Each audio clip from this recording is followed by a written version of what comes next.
Alright bowlers, welcome to the final match of the main invitational scratch tournament being held on January 5th, 2014 at Spare Time Family Bowling Center in Portland, Maine. I'm James Goulding and I have a special guest announcer for this tournament, Miss Mallory Nutting. Say hello, Mallory. Hello, Mallory. Final match today is between top-seeded Jimmy Clark and actually it was our third seed, Sarah Pelletier. Sarah won the last two matches to get to this final match against Jimmy.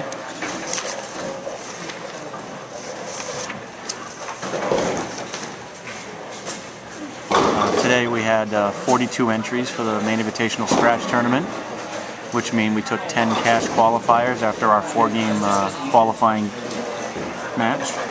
And so within those 10 cash qualifiers then moved on to a 1-game position round. And that got added to their 4-game total to determine our final 4 and positions 5 through 10. So I'm going to run down through the cashers, spots 10 through 5. Today our 10th casher was Adam Jordan with a 989. 9th was Steve Babb with a 1017. 8th was Randy Plummer with a 1024. 7th was Jason Ward with a 1049. 6th was Kenny Sweet, youth bowler, with a 1051. Kenny was actually our second youth bowler to cash this season. Our first was Nate Harzuski, the opening tournament of the season. 5th was Terry Robinson with a 1065. And as far as qualifiers in the top 4, 4th qualifier was Joe Colcord with a 1075. Sarah Pelletier qualified 3rd with a 1099. Joe Ramsdell III qualified 2nd with an 1109. And Jimmy Clark was top qualifier with an 1124. And in our first match in the M.I.S.T finals, we had Sarah Pelletier defeating Joe Colcord 289 to 223. In the second match, we had Sarah Pelletier defeating Joe Ramsdell III 218 to 203 to set up this lefty-righty final. It should be a good match. I think most of the scoring today was pretty high for most of the tournaments that we've had. Yeah, you know, it took, after 4 games, it took a plus 19, which is about a 205 average to cash, which for this tournament is actually a little high. You're right. We bowled on the Kegel beaten path oil pattern. And actually, after 5 games, the funny thing was, when the scores went down a little, it actually took minus 11 after 5 to end up cashing. So it was kind of, as the lanes broke down, you could see some bowlers like Jimmy, who started really rough today, and then got it together this last 4 games to really solidify that top seed. He bowled fantastic, shooting his last 3 games. I believe he went 248, 257, and then another 248 in the position round game to vault from 4th qualifier up to top seed. So that was a really, really good way to end the day for Jimmy. Jimmy's using the Brunswick Mastermind bowling ball. Definitely their high-end, high-hooking ball. Jimmy has his with a long pin under layout. I believe he's around 5.5 to 6 inch on his pin. Keep it a little rolly, but give him plenty of length, which has definitely worked out well for him, especially the deeper he moves on these lanes for the 12 pack. So you see Jimmy started 9 spare, 7 spare. Sarah started with a double, so right now Jimmy's down 13 pins, but it's very early in the match, and he's clean right now, so he's a grinder. You know, Jimmy's never going to give away any pins. He's very good at keeping himself in matches and coming back. Is definitely he's been in the finals before. He's won this tournaments before. So, and he as actually Sarah, won here last year. Yeah, he won in Portland last year. Basically defending tournament champion coming into this event.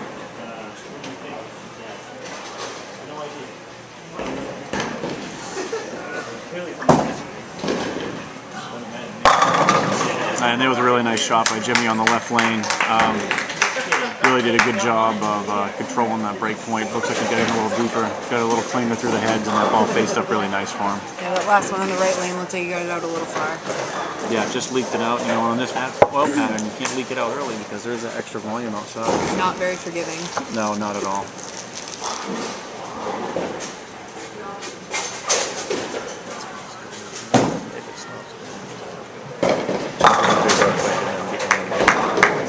There's Sarah starting with the front 3. Basically going ahead 23 pins right there with that triple. All 3 of these matches so far, Sarah's bowled really solid, very consistent. Yeah, you know, the first match against Joe Colcord, she went front 10 and then got a little high for a 9 count with 289. And last game actually came down to the 10th frame. Sarah actually split in the 10th, opened for 218, giving Joe Ramsdale III a chance to double in the 10th to beat her, but Joe got one just a little wide and left a 3-9, and so Sarah ended up winning that match. There's a good break to Sarah right there. That ball went through the face, leaving just a 2-pin. Had the 2-7 split standing for a second, but just a 2-pin conversion, and you know, she'll take her 22-pin lead into the 4th frame.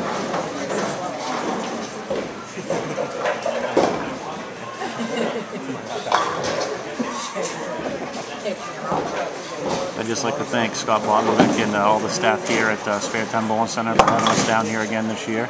We were a little congested on the amount of lanes we had today, but we definitely, our tournament bowlers always understand certain circumstances that come up, and you know, the tournament took a little longer than normally does, but luckily we had a breakdown pair and we were able to move bowlers on one of the pairs over. So just like to thank Scott and his staff for accommodating us as best they could under those circumstances.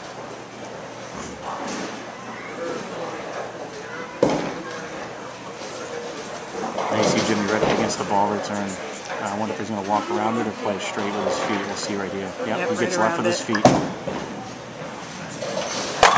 Very nice ball, and great adjustment on that lane. You saw 7 count last time, which was a great job of Jimmy for getting the bad shot, not adjusting off a bad shot, knowing his ball reaction, and throwing a nice clean, crisp shot there in the 4th. Cut Sarah's lead down to just 12 pins. I believe he thought about starting the day with that ball and decided he didn't want to, and then moved back to it. So.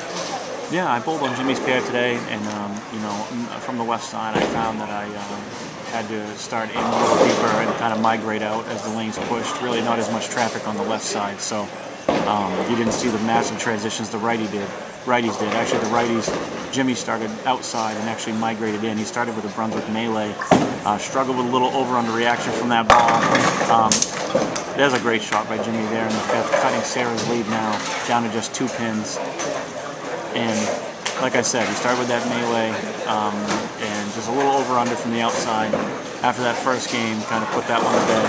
Started getting deeper with his mastermind and really started opening the lanes up for himself, giving himself some miss room. And that's the key on this pattern, giving yourself some miss room. Do you have room to miss out a couple boards and carry? And do you have room inside to tug it and get some hold, which Jimmy did create that area as we went on. Good shot there by Sarah, a little high for a 6-pin, but that lead's cut down to 1 pin now. So as you can tell, Jimmy putting 3 together after Sarah started with the first 3. We're basically down to just a 1-pin match. Mallory, you bowled on the pattern today. You were actually on my pair of lanes. How did you find that they broke down for you today? I pretty much had to do the same thing. I started outside and moved inward. More in the 4th game than anything.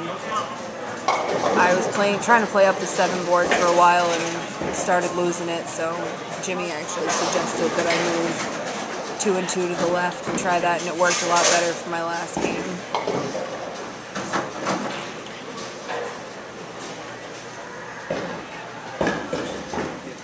Just while we have a moment here, while Sarah's going to bowl, just to remind our bowlers that next month, February 9th, we'll be at Yankee Lanes in Brunswick, Maine. And last year we bowled on 2 different oil patterns. On all the left lanes, I think we had the Stockholm pattern, the Team USA Stockholm pattern. On all the right lanes, we had the Team USA Paris pattern. So we're thinking about doing something like that again this year. We haven't decided if we're going to do each pair of lanes for a short pattern and then a long pattern, or we're going to do every other lane like we did last year. But definitely going to be, it's one of our fun events. It's a challenging event because you're going from short oil to long oil. And it's you get 2 games on each, and it's a big challenge. But in the scratch tournament format, our bowlers definitely welcome the challenge. Where 200 definitely means something. And that was Sarah striking in the 6th frame.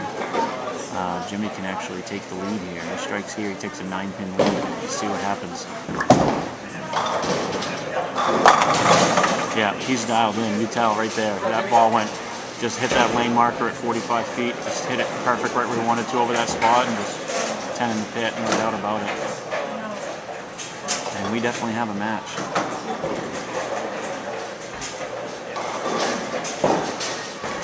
funny the scores as the day went on. They kind of went, the scores went high and then really low. The middle of the road scores, the 190s, the 2.0s kind of went away. And the bowlers that found it were shooting the 230s, 240s, and then the bowlers who were trying to get the pin carrying stuff really struggled to get back to 170, 180. So it was really interesting as the day went on to see those scores kind of morph into really high and really low, and really hard to stay in that 2.0, 2-teen range. Yeah, I kind of hovered around the 190 area. I couldn't string any strikes together today. Got a double here and there, but that was about it. 19-pin lead if he strikes.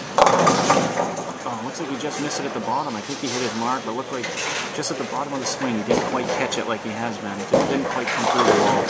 You could tell when it came off the back of the pattern, it didn't have that real sharp break.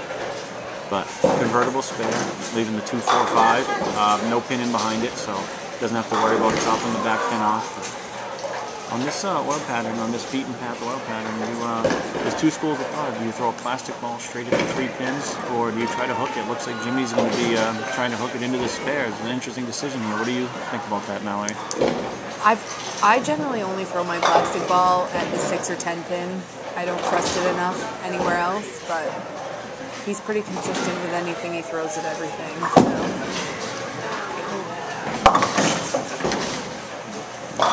Looks like he lost his footing a little bit. Yeah, it looks like a little bit of the footing there. You're right, and that on this old pattern, especially in the middle part of the lane where the middle's like the hook a little bit, definitely not an easy spare to convert.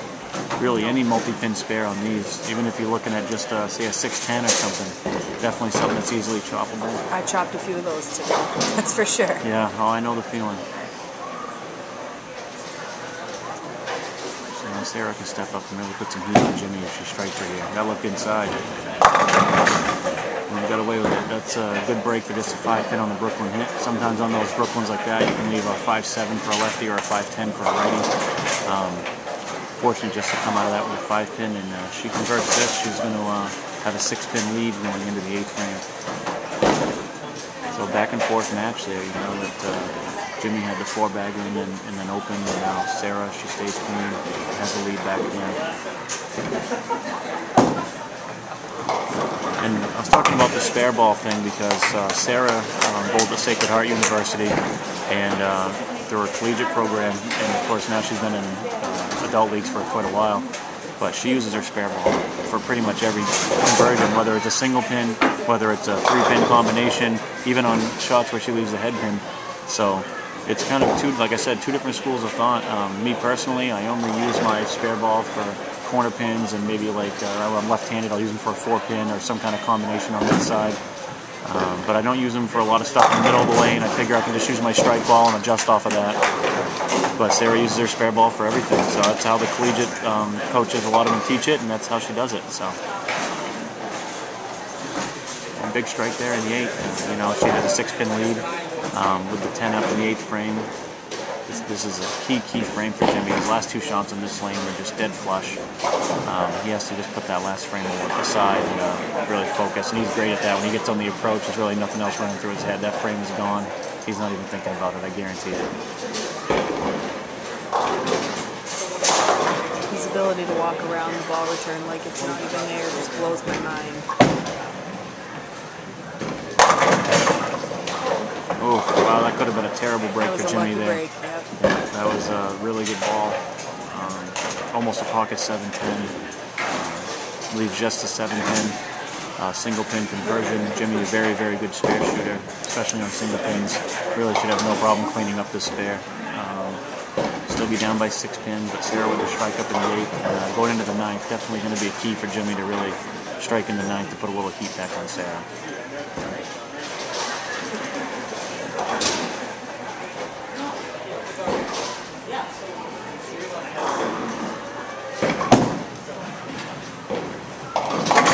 All right, good conversion there by Jimmy. He cleans up the 7-pin in that 8th frame. And Jimmy chose to start the match, which means that he would finish last. And I don't know if that was off of his ball reaction in warm-ups or if it was just a personal preference to want to be able to step up last in the match. But here we are. And sometimes this is where those decisions really come into play. Sometimes you don't even think about it when you're bowling your warm-up shots, but at this point in the match, it can be huge. How do you feel about the whole finishing first, finishing last? A lot of times I just go off my ball reaction that I have on the pair when I throw some my practice balls before the match. If I feel like I have a better look, and I was a little in for Jimmy, good 9-pin conversion. But I feel like depends on who I'm bowling and what my ball reaction is. A lot of times I like to finish first. That way, if I have the lead and I know I can close them out, then I don't have to sit there on the bench and watch my opponent finish me off. But some bowlers like that, have all that pressure on their shoulders, say, okay, make my opponent finish first, and then it's all on my shoulders to either win or lose the match. So kind of force them to set the bar high. Right, exactly, and that does put pressure on your opponent. If you're on the bench and they gotta basically perform to shut you out, that's not an easy thing to do either. So Jimmy being the top seed and forcing Sarah to finish first, and we'll find out right here. If she doubles here, she can really almost close this match out with a good pin count in the 10th. But if she doesn't strike here in the 9th, she spares in the 9th, we're talking a 7-pin match going into the 10th frame, and anything can happen. Strike here would definitely put the clamps down on Jimmy, though. It could give her a 17-pin rating. Yeah. Most of our matches our bowlers are all very talented. Sarah, one of the best bowlers in the Northeast. Jimmy, one of the best male bowlers in the Northeast. That was a big break there, a little tight. She up to 6 pin. That was a big shot. 17-pin lead going into the 10th. She's looking at, she 9 spares out. 227 if she spares out. Jimmy, the best he can do is 221. So basically, she needs a mark to shut Jimmy out in the 10th frame right here. And that's the difference. If she doesn't carry that strike, she has to double in the 10th to shut Jimmy out. By carrying that strike, all she needs is a mark. So that could be the one there that does it.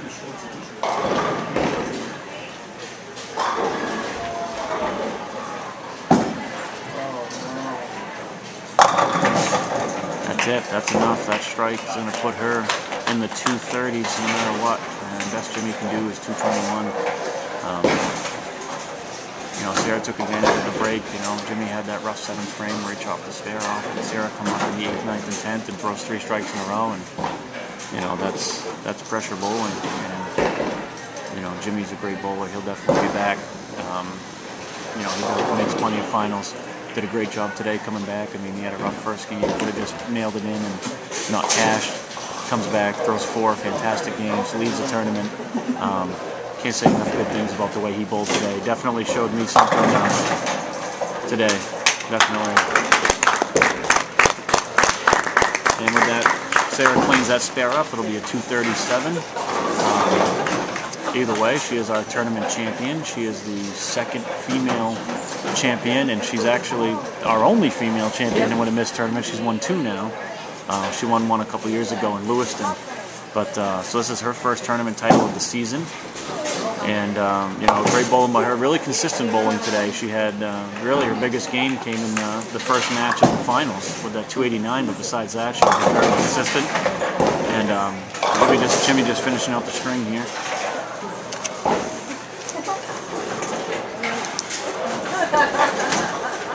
It was nice to get to bowl alongside Sarah and with Jimmy today. Watch both of them kind of come back from tough first games and work their way back up. Absolutely, and that's the great thing about these type of tournaments in this scratch setting is, you get 4 games, and 1 game doesn't preclude you from making money, because in our tournament, a 200 game definitely means something. So for these 2 bowlers to be meeting in the finals definitely show their type of mental toughness and their character to come back. So great job by our bowlers today. Sarah Pelletier wins the tournament with a 237 to 198 victory over Jimmy Clark. For Mallory Nutting, I'm James Goulding, and we'll see you next month in Brunswick.